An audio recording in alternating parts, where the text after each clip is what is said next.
Hello, my name is Adam, and I'll be presenting a Dharma talk entitled Growing Up Buddhist. As a young person following Buddhist practices, sometimes I wonder if I'll understand more about Buddhism as I grow older. The many scriptures heard and Dharma talks spoken leave an unfamiliar yet curious tone in a young person's mind.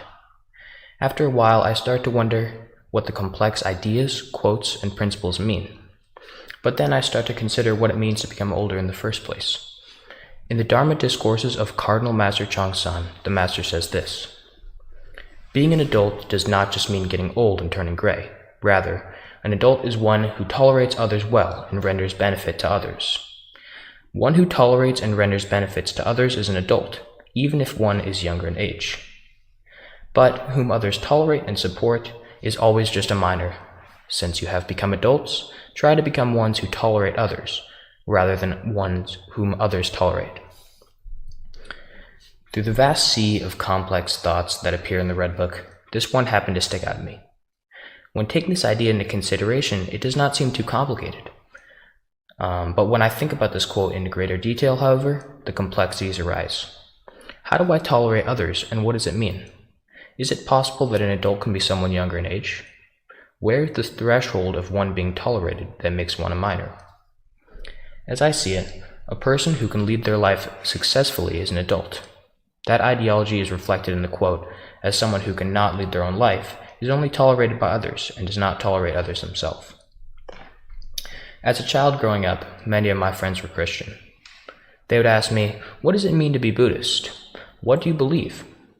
I found it hard to answer, because Buddhism is more than a religion, and does not constrain the same boundaries as other religions either. One can believe what he or she wants about life after death. One can delve through the many complicated and meaningful scriptures of Buddhism, or one can simply spend time at the temple every Sunday, practicing meditation and listening to the Dharma talk. This versatility as a religion is what makes Buddhism the religion of choice for my family, and many other families alike. Buddhism is a great system of beliefs for anyone, as the different tiers of practice are fit to any age. Although I am not an adult yet, Buddhist principles are a major part of my life, and I hope to soon tolerate and benefit others, and not just to be tolerated. Now at the age between childhood and adulthood, I try to fit Buddhist principles into my everyday life. For example, when having an argument with someone, I try to use mindful choice and action to be aware of what I will say next, so as to not let anger take hold of the conversation. Mindful choice and action is also applicable when trying to make important life decisions, such as the classes I register for.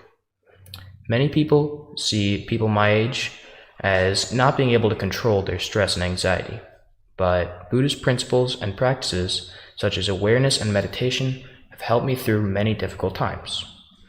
In Section 8, the Master continues, furthermore, if one attempts to win by sheer force, it will be difficult to attain ultimate victory. But if one wins wisely through gentleness, one will attain victory in the end.